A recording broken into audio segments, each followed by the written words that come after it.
This step-by-step guide shows how to do the Bayesian alternative to the one sample t-test. I'm going to open the data.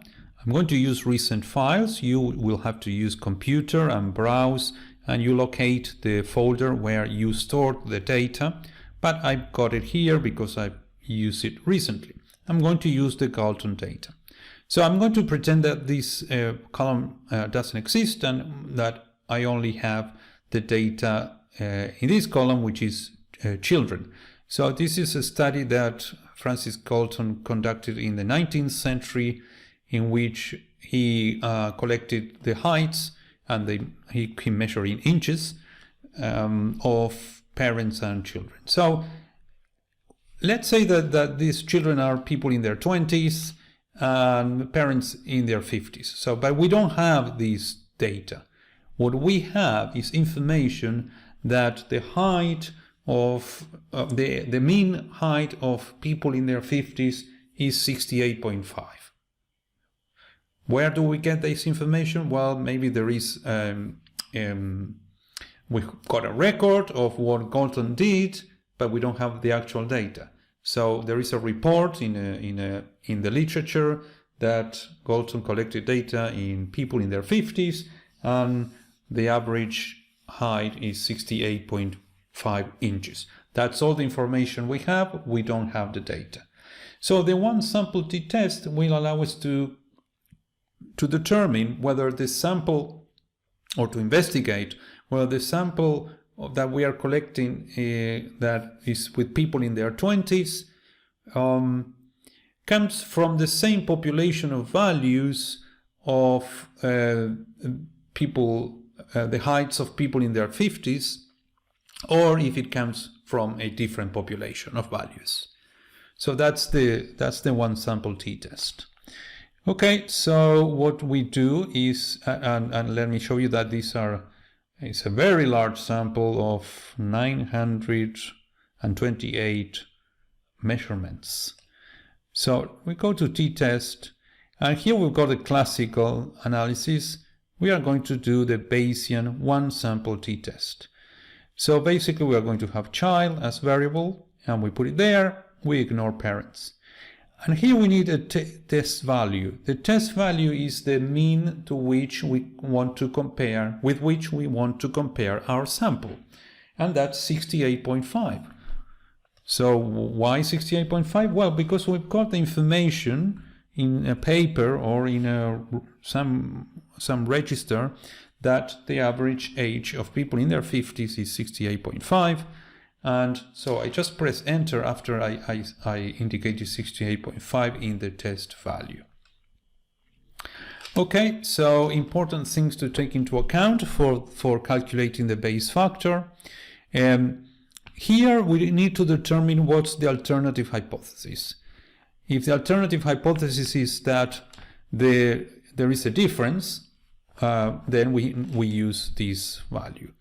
If we want to test whether the height of people in their 20s is higher than that of people in their 50s, then we need to use this one as test value. As alternative hypothesis.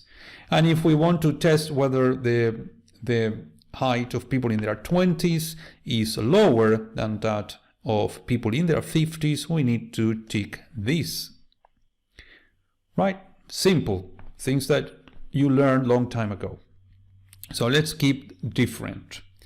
And then we've got here in Bayes factor the possibility of BF10 and BF01 and log BF10. We are not going to explain log BF10. It's just the logarithm of the Bayes factor. Okay, so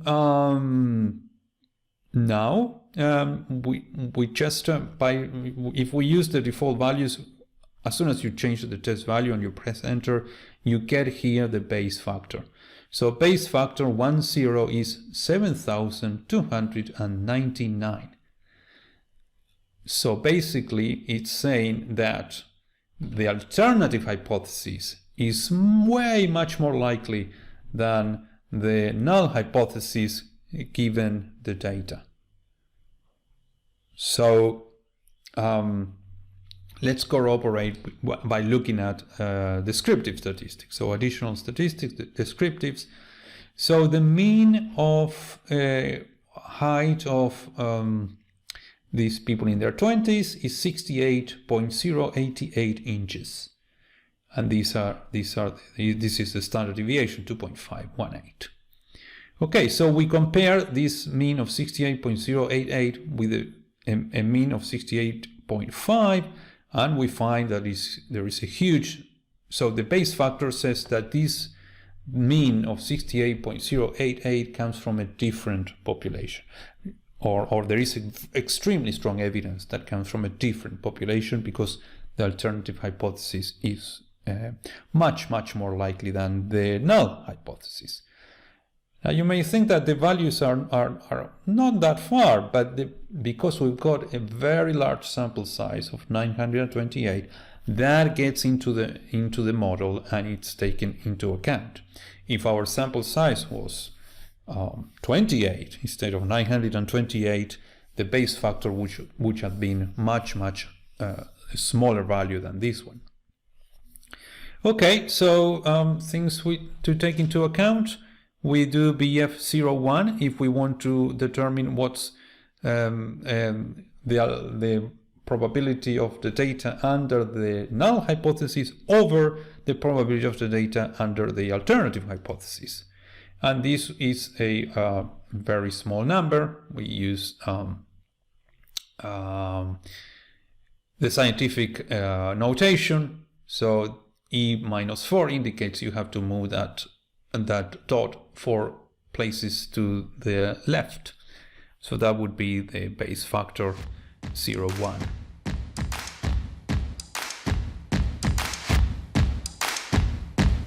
In this step-by-step guide, I'm going to show the Bayesian alternative to the independent samples t-test. So we've got two groups and we measure the same thing in these two groups, and we want to compare the means of these two groups. So let's go to open the data. In this case, I'm going to use the data library, so data that is available in JASP. So I'm going to use the first one, directed.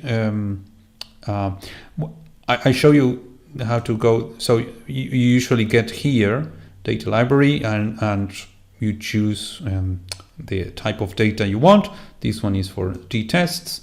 And the first one available is directed reading activities, reading performance of two groups of pupils, one control group and one group that was given directed reading activities.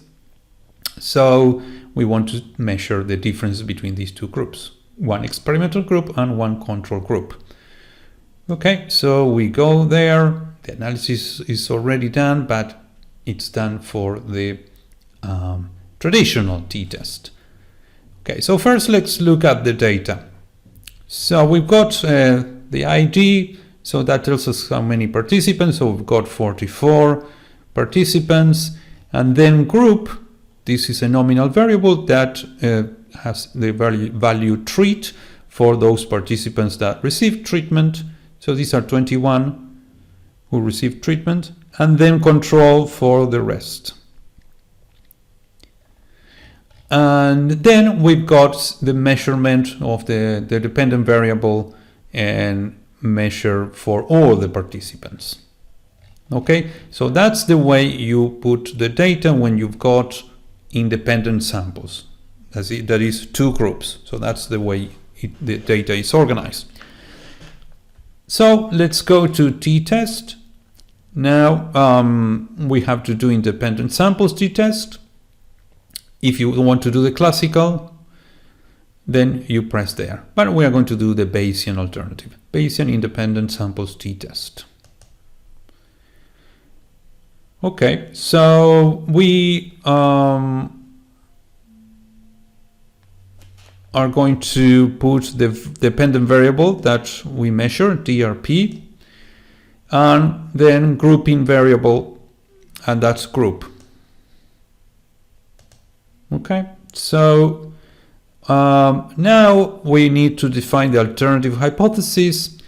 The alternative hypothesis could be that one group is different than the other, that one group is higher than the mean of one group is higher than the other, or that the group mean of group 1 is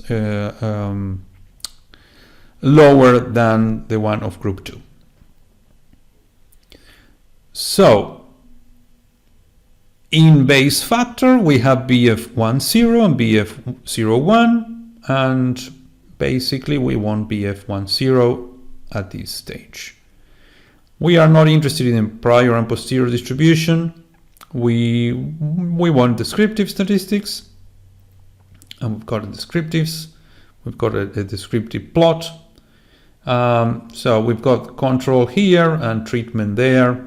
So it's an improvement, but is that improvement make the alternative hypothesis stronger than the null hypothesis or not? Okay, so here in the test we've got student t-test, and we keep that. So here we've got the Bayes factor. As soon as we put the variables here, it's calculated automatically. So we've got that the Bayes factor 10 is 2.217. So yes, that means that the probability of the data under the alternative hypothesis is 2.2 times higher than the probability of the data under the null hypothesis. So this is a support for the alternative hypothesis. Now it's not a very strong support. It's 2.2 times more likely. That's not great, not very convincing. But depending on the context, this may be convincing in some contexts and less convincing in other contexts.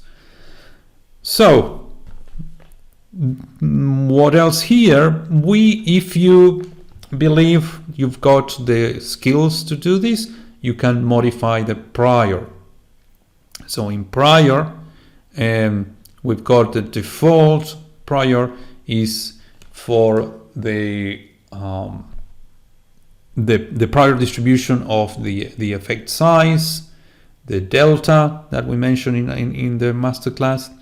So it's distributed with a Cauchy distribution. So that's the assigned, and it has a scale parameter of 0.707. So you can modify that if you know what you are doing. For the purposes of this course, you just leave it like this. And likewise, you can do an informed prior, so you can use the Cauchy distribution and change the location and scale. You can use a normal distribution, you can use a t distribution. But again, for the purposes of this course, we don't do it.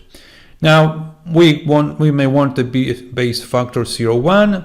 Typically we want the Bayes factor 0.1 if the Bayes factor 10 is less than 1, in order to interpret that value easier. And then but we can press there and it changes. So 0.451. So that shows that it's less than half likely the data under the null hypothesis than under the alternative hypothesis.